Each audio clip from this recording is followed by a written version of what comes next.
प्रिय विद्यार्थियों नमस्ते। मैं डॉक्टर संपत राम रैगर, आचार्य राजनीति विज्ञान, SRP गवर्नमेंट कॉलेज बांदीकुई।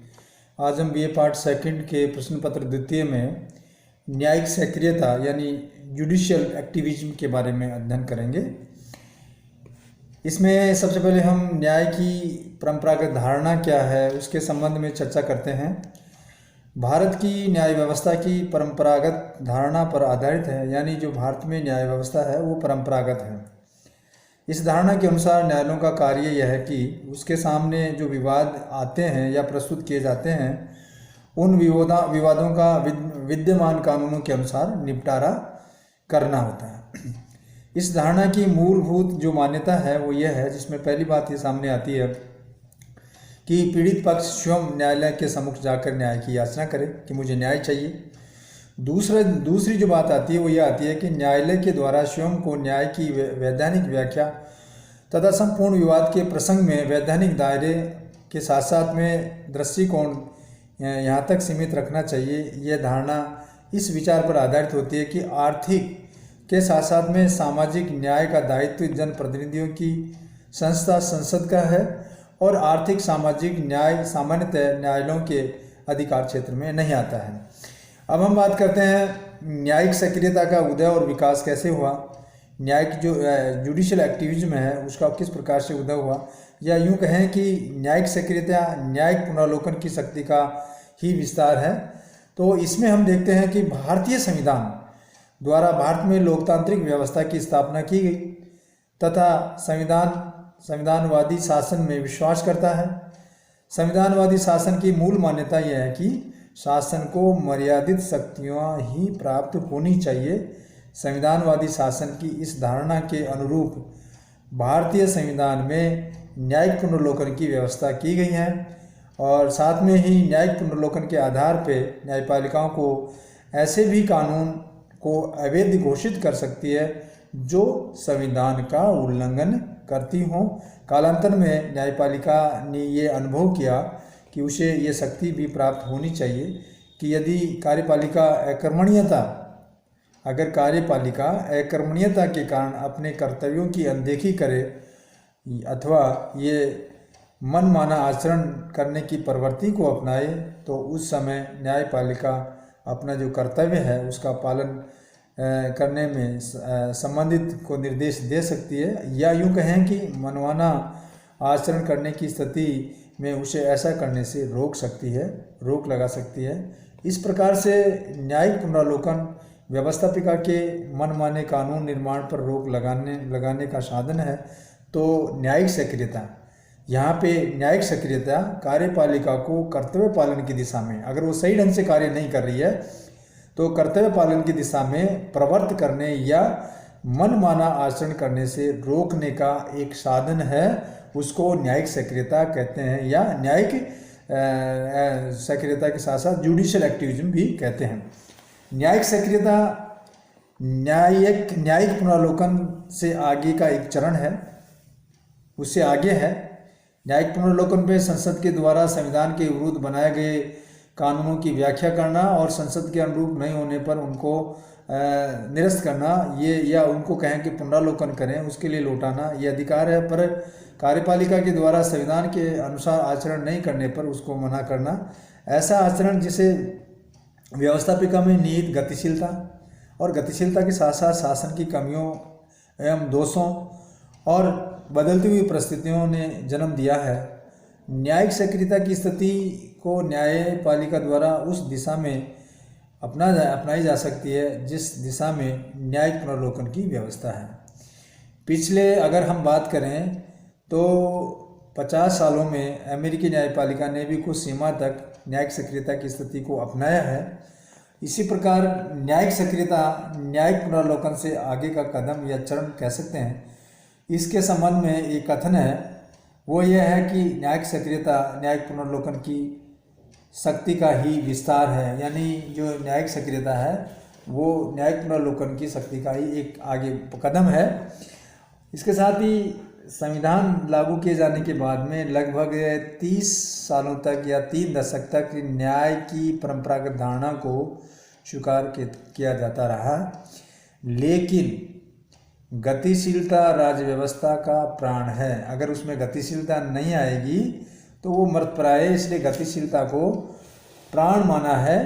और राज्य व्यवस्था का प्रत्येक तत्व, प्रत्येक अंग, जिसके आधार पर न्यायाधीशों और इसके साथ साथ समस्त न्याय व्यवस्था में जुड़े हुए वर्गों या सोचने के लिए प्रेरित हुआ कानून और संविधान के शब्दों की तुलना में संविधान की भावना और आत्मा को अधिक महत्व दिया जाना चाहिए। और संविधान की आत्मा की रक्षा के लिए आवश्यक होने पर तंग कानून प्रक्रिया के दायरे से बाहर निकालकर संविधान की रचनात्मक व्याख्याता का मार्ग भी अपनाना चाहिए। न्यायिक सक्रियता की जब बात करते हैं तो उसकी धारणा के उदय या विकास में जो सहायक तत्व हैं वो निम्न प्रकार से हैं। कौन कौन से सहायक तत्व हैं? सहायक तत्वों की जब हम बात करते हैं तो अमेरिका के सर्वोच्च न्यायालय द्वारा शुरू किए गए जनहित अभियोग, वो भी एक सहायक तत्व है। इसमें अमेरिका के सर्वोच्च न्यायालय ने ऐसे जनहित अभियोगों की शुरुआत की थी जिसमें पीड़ित पक्ष की कमजोरी स्थिति को दृष्टि में रखते हुए पीड़ित पक्ष यानी एक व्यक्ति या वर्ग भी हो सकता है की ओर से किसी अन्य व्यक्ति ने न्यायालय में याचिका प्रस्तुत की है और न्यायालय उसे विचार कर स्वीकार किया है, यह जनहित अभियोग की स्थिति कहलाती है। दूसरा जो सहायक तत्व है वो यह है कि राजनीतिक दलों और दलीय नेताओं के आचरण में गिरावट, ये भी एक कारण है, ये भी एक सहायक कारण है न्यायिक सक्रियता का। गत 3 दशकों में ये बात सामने आई है या देखी जा रही है कि राजनीतिक दल और राजनीतिक दलों के नेता और जो व्यवस्थापिका और कार्यपालिका में स्थान पाते हुए ऊंचे सुरों और नारेबाजी के रूप में आर्थिक के साथ साथ सामाजिक न्याय के प्रति लगाव की बातें निरंतर करते रहते हैं, लेकिन व्यवहार में सामान्य जन और उनके जनहितों के प्रति घोर उदासीनता की स्थिति को अपना लिया है। बाद में वो ध्यान नहीं देते हैं। ये स्थिति न्यायाधीशों के सहित समाज के सभी संवेदनशील तत्वों के उद्विग्न रहती है। और ऐसी स्थिति में न्यायाधीशों ने सोचा है कि व्यवस्थापिका और कार्यपालिका को जनहितों के प्रति सचेत रहना चाहिए, तो ये एक सचेत रहने का कार्य भी करती है। तीसरा जो कारण है सहायक तत्व है वो है कि वैधानिक संस्थाओं में व्याप्त घोर अव्यवस्था और कार्यपालिका की असक्षमता। इस सदी में 7वें दशक में ही वैधानिक संस्थाएं घोर अव्यवस्था और घोर शोर शराब के प्रतीक बनती जा रही हैं। उनमें बहस होती है, शोर शराबा होता है, राजनीतिक उठापटक की स्थिति बनी रहती है। सत्तारूढ़ वर्ग की रुचि केवल इस बात में रहती है कि एनकेन प्रकेंड स्वयं को सत्ता में बनाए रखा जाए। सत्ता पक्ष और विपक्ष निरंतर टकराव और कुछ परिस्थितियों में खुले और भद्दे टकराव की स्थिति में होते हैं।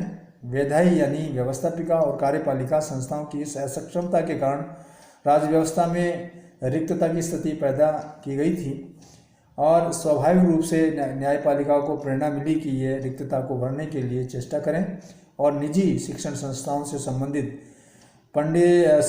पीए ईमानदार बना महाराष्ट्र राज्य के विवाद में कुछ न्यायाधीश लोहाटी ने कहा था कि जब सरकार के अन्य 2 अंग की व्यवस्थापिका और कार्यपालिका अपना कार्य नहीं करते हैं तब न्यायपालिका को सक्रिय होना ही होता है। ये कहावत है, शक्ति उन्हें प्राप्त होती है जो उनका प्रयोग करने की इच्छा या क्षमता रखते हैं। और अगला जो वो कारण है वो ये है कि सर्वोच्च कार्यपालिका ही अपने दायित्व से बचने की प्रवृत्ति रखती है। इस वजह से भी न्यायिक सक्रियता का प्रादुर्भाव हुआ। इसमें ये बताया गया कि इस दशक के अंत में सर्वोच्च न्यायपालिका के दायित्व से बचने की चेष्टा और न्यायाधीशों को कुछ ऐसे काम सौंपने की चेष्टा की है जो प्रकृति में राजनीतिक थे।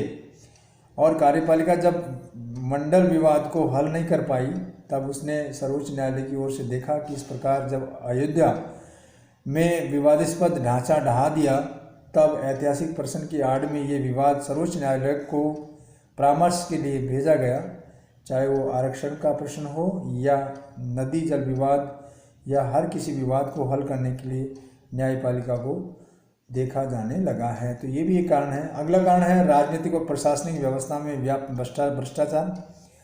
इसी दशक में कार्यपालिका का कोई ऐसा पदाधिकारी नहीं बचा है जिस पर भ्रष्टाचार के आरोप नहीं लगे हों और ये सभी आरोप करोड़ों अरबों रुपए की धनराशि के संबंध में होते हैं। और दूसरी ओर जो महामारियों की रोकथाम पर प्रश्न हो या यूँ कहें कि पर्यावरण की रक्षा हो या कानून और व्यवस्था का प्रश्न कार्यपालिका के सभी मामलों में घोर अकर्मण्यता का परिचय दे रही है, तो इस वजह से कहीं न कहीं का न्यायिक सक्रियता बढ़ जाती है, उसकी भूमिका बढ़ जाती है।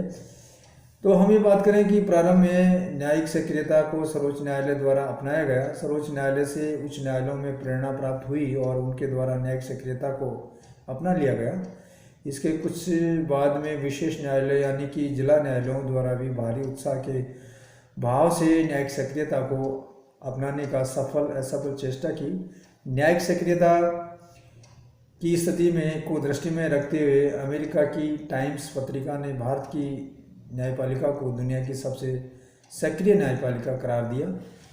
अब हम बात करते हैं न्यायिक सक्रियता का आशय क्या है। न्यायिक सक्रियता की जब बात करते हैं तो संविधान, कानून और अपने दायित्वों के प्रसंग में कानूनी व्याख्या से आगे बढ़कर सामाजिक आर्थिक परिस्थितियों और सामाजिक आर्थिक न्याय की आवश्यकता को दृष्टि में रखते हुए, इन बातों को दृष्टि में रखते हुए संविधान और कानून की रचनात्मक व्याख्या करते हुए जनसाधारण के हितों की रक्षा के लिए निरंतर प्रयत्नशील रहना।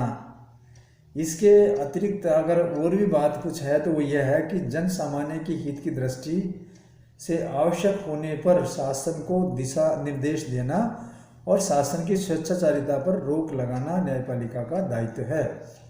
न्यायिक सक्रियता के एक पक्षधर न्यायाधीश पी.एन. भगवती ने 1982 में कहा था कि सर्वोच्च न्यायालय के 2 दशकों से देश के विद्यमान सामाजिक आर्थिक परिस्थितियों को दृष्टि में रखते हुए समस्त व्यवस्थाओं में सक्रिय दृष्टिकोण अपनाया है। इसके साथ साथ ही अगर हम बात करें 1980 से लेकर के 2014 ईस्वी के काल में न्यायिक सक्रियता में निरंतर वृद्धि हुई है और मई 2010 में एच कपाड़िया के मुख्य न्यायाधीश पद ग्रहण किए जाने के बाद में सर्वोच्च न्यायालय ने अधिक सक्रियता की भूमिका भ्रष्टाचार को लेकर के अधिक गंभीर रूप का परिचय दिया। फरवरी 12 में ये बताया गया कि सर्वोच्च न्यायालय ने सरकार का द्वारा दूरसंचार के क्षेत्र में किए गए 122 लाइसेंस रद्द किए। सरकार को निर्देश दिया खुली नीलामी की प्रक्रिया को अपनाते हुए लाइसेंस जारी किए जाएं।